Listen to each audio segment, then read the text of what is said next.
মৃত্যুর আগে প্রস্তুতি গ্রহণ করেন। যেই খারাপ মানুষটা কবরে আছে, আপনি যেই কবরের পাশ দিয়ে হেঁটে যান, যেই গোরস্থানে যান, ওই কবরের ভিতরে থাকা একজন পাপিষ্ঠ ব্যক্তি তার রবের কাছে ফরিয়াদ করে বলছে, রব আমাকে দুনিয়ায় আরেকবার ফিরিয়ে দাও। যে ব্যক্তিটা জাহান্নামে থাকবে, ইয়াসতারিখুনা ফীহি, ওই জায়গায় চিৎকার করে করে বলবে, রব্বুল আলামিন তুমি আমাকে আরেকবার দুনিয়ায় ফিরিয়ে দাও, আমি ভালো কাজ করব। আপনি যে 10 মিনিট অপচয় করছেন এই জমিনের উপরে এখন উপস্থিত, যে একটা মিনিট সময় অতিবাহিত করছেন, এই একটা মিনিট সময়ের জন্য ওই কবরের ভিতরে থাকা ব্যক্তিটা চিৎকার করছে।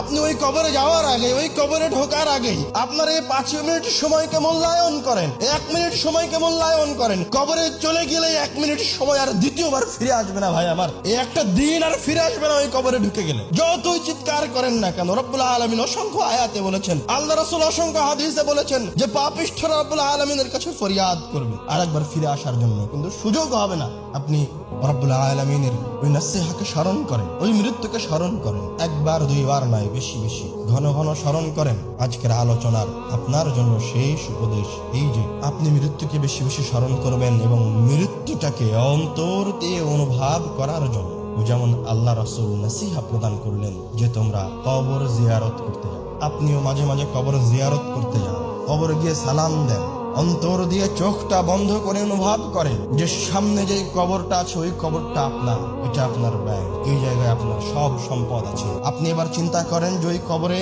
আপনার কতগুলি ভালো আমল রাখা আছে, কয়টা নেকি রাখা আছে, কয় দিনের সালাত রাখা আছে, কয় দিনের সিয়াম রাখা আছে, কয়টা টাকা জমা করে রাখা আছে।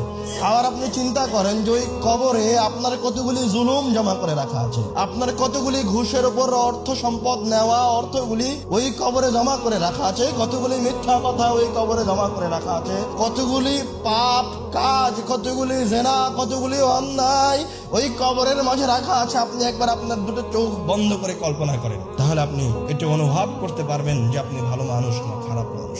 আপনি আপনার এই মৃত্যুকে স্মরণ করে রব্বুল আলামিনের কাছে ফিরে যাওয়ার চেষ্টা করেন।